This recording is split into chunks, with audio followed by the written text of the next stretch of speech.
occur when you are doffing, improper doffing of the PP and or improper donning of the PP. So the mock drill will help you to don and the doff of the PP. Do mock drill for the intubation and extubation. Doing a intubation or extubation in routine and doing it in the COVID-19 patient with all these precautions and with all this PP, with the PP is definitely different issue.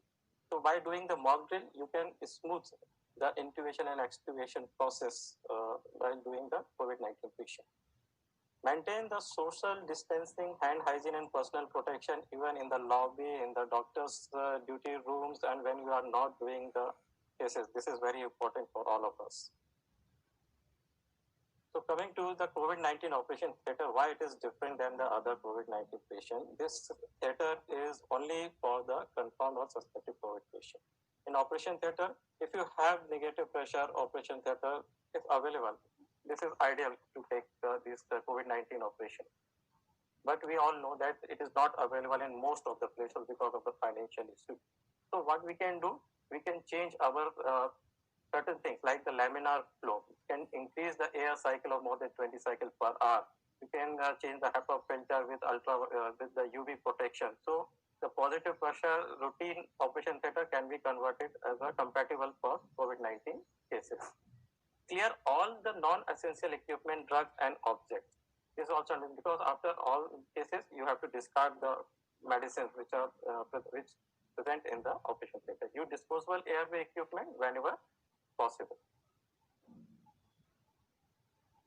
Ensure all required equipment drug in the tray which is required for that particular case only. Make an anesthesia checklist for smooth working. You can do one more thing, you can apply transparent cover over the monitor, USG, video laryngoscope or an anesthesia machine to avoid contamination. Minimize the number of person in the operation theatre. The free movement of personnel inside or outside this operation theatre should be restricted. And arrangement of the closed suction unit. This is important to take care of cross contaminations. Why it is necessary to prevent contamination of anesthesia machine? Because once the anesthesia machine is contaminated, or for internal decontamination, it's a big issue. You have to call engineer, and according to the different manufacturer recommendation, you have to stop working for at least 21 to 28 days for that machine only. So it is better to prevent contamination. And how will you prevent it? Use very high quality filter. There are three types of filters available in the market. One is the mechanical filter, second is electrostatic filter, and third is the HEMEFS. What is mechanical filter? Mechanical filter, these plated mechanical filter have the plated thick filter material sheet which increases the surface area, so it prevents the particulate matter to pass. The VFE ratio, that this is virus filtration efficiency ratio of these filters are more than 99.99%. And this will protect from heat and moisture also. And their efficiency, the VFE ratio will not hamper or will not go down with the humidity. So these filters are ideal to place at the patient airway side. Second is the electrostatic filter. Here is the thinnest electrostatic material which is tightly woven, so the resistance is low, and the VFE ratio of these filters are almost equal, or you can say slightly lower than the 99.99%. But the only drawback is the efficiency goes down as the moisture is there. The HEMEFS, this filter is it's also the electrostatic filter, but the combination with HME. So the heat and moisture of exchange is available, but again, with the moisture, the efficiency, the VFE ratio goes down in this kind of filter. So whenever you choose the filter, please read the brochure, what kind of filter it is and what is the dead space of that filter, because according to dead space, you can start the minimum tidal volume. It is generally the rule if the dead space is around, most of the mechanical filter, they have dead space around 80 ml. So the minimum tidal volume is required around 300 ml. There's 3 times of the dead space. There are certain mechanical filters which are available with the lower dead space, so we can use it in pediatric patient also. So always read the brochure before you use this filter, which kind of filter it is, what is the VFE ratio of that filter, and what is the dead space of that filter. And So this is the recommendation. Always use two filters, one at the patient end and other in the expiratory limb. And the filter which is used in the patient end, the sampling gas line is away from the airway, or you can say towards the machine. So in adult with more than 300 ml of tidal volume, this preparation is optimum. The first filter is used at the airway and the second one at the expiratory limb. But for the children like less than 20 kg, so one filter is used at the expiratory limb. And the filter with a smaller dead space, if available, you can use it at the patient airway. But if it is not available, then you can use the normal filter at the inspiratory limb and you can add one more filter at the sampling line where it attached to the water trap. So this will do the needful thing.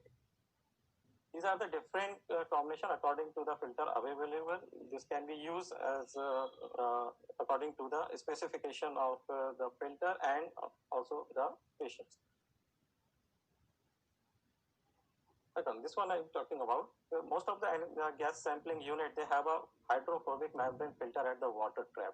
So this will also protect the filtration of the. This will also protect from the virus.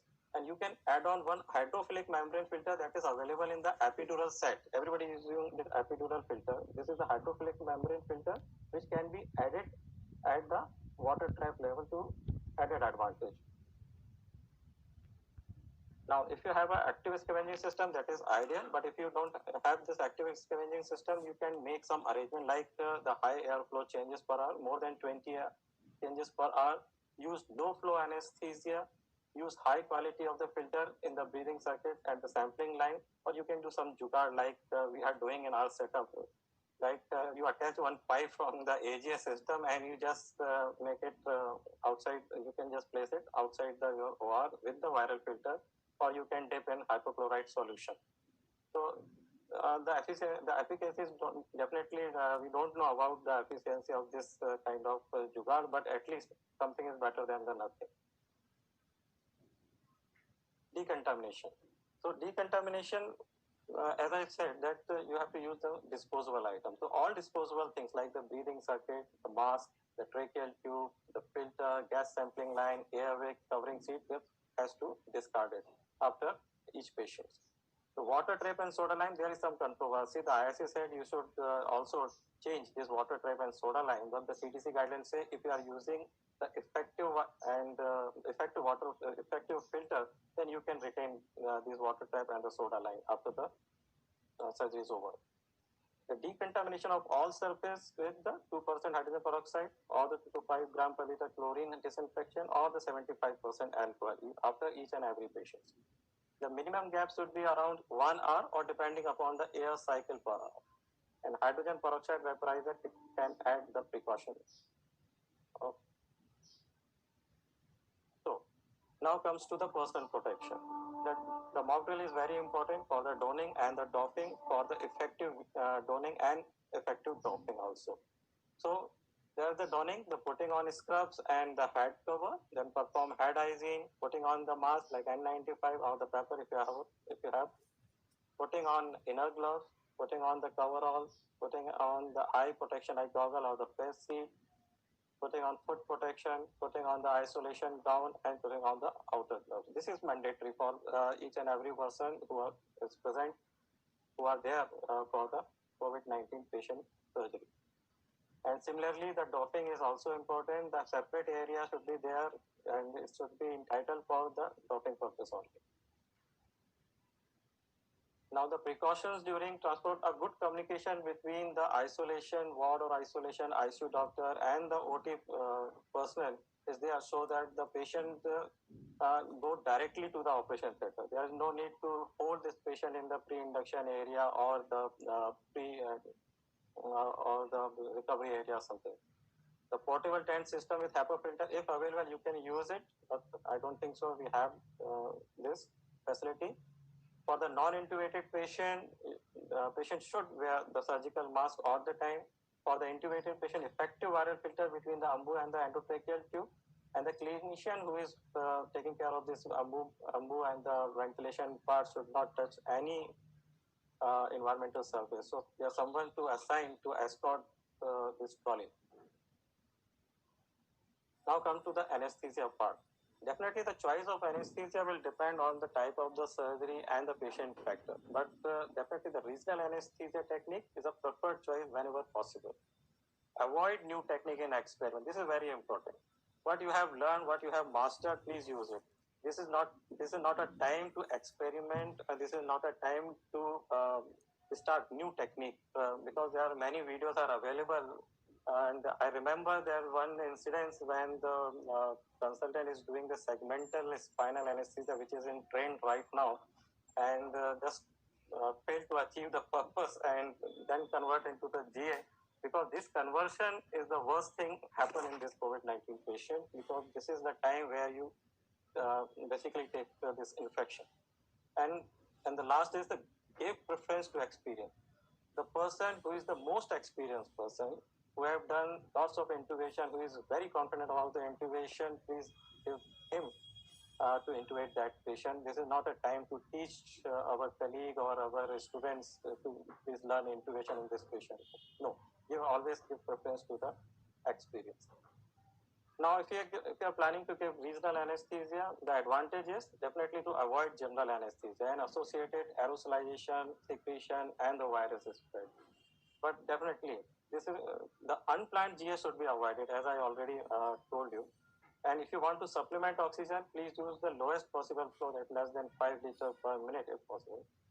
Titrate the sedation, because we don't want respiratory depression, or we don't want any respiratory airway obstacles in this patient. Patient should wear surgical mask all the time. And the platelet count and thromboprophylaxis, they should be checked properly, because most of the patient who is COVID-19 already on LMWH or some type of prophylaxis. And in the severe cases, the thrombocytopenia is very common.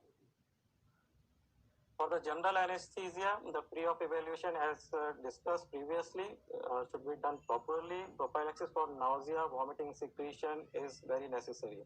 Everybody is going to change their practice right now. Like I've never used glycopyrrolate in any of my patients, but from the start of this pandemic, I start using glycopyrrolate to reduce the secretion load. So you have to change your practice according to it. But ask patient, please don't cough. Cover the patient nose and the mouth with a wet cloth.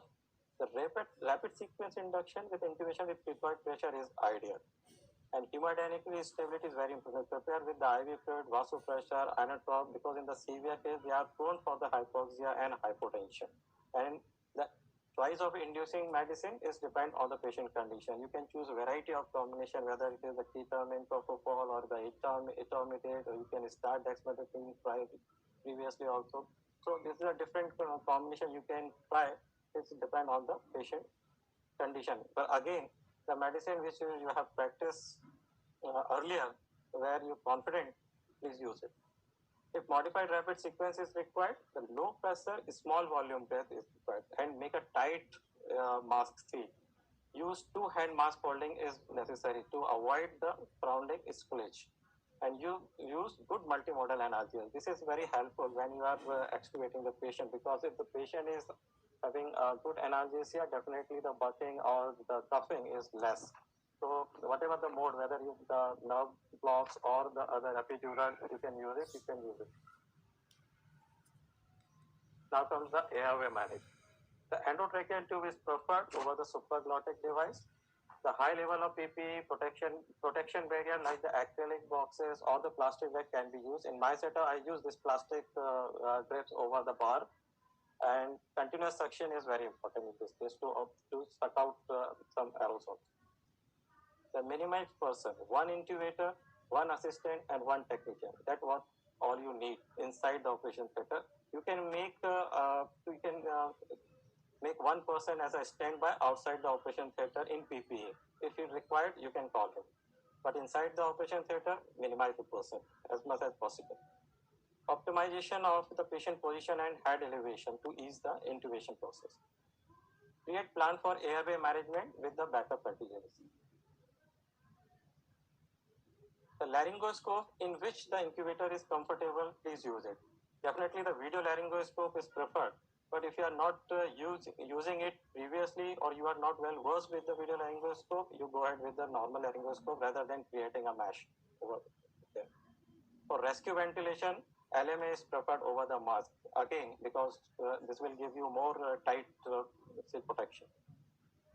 For any circuit disconnection, like the transport or the expiratory limb filter changes, leave the viral filter on the endotracheal tube side, or you can use the ETT clamp. The closed suction system is always helpful. The adequate neuromuscular block to avoid bucking during the intubation, and resealing the laryngoscope blade immediately after intubation with the outer glove, and discard all the things which are disposable immediately after the surgery, or you can wipe off with the alcohol immediate after the intubations.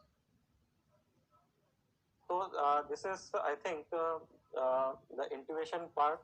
Definitely, when we are doing the COVID-19 protection, it's lots of things are going simultaneously.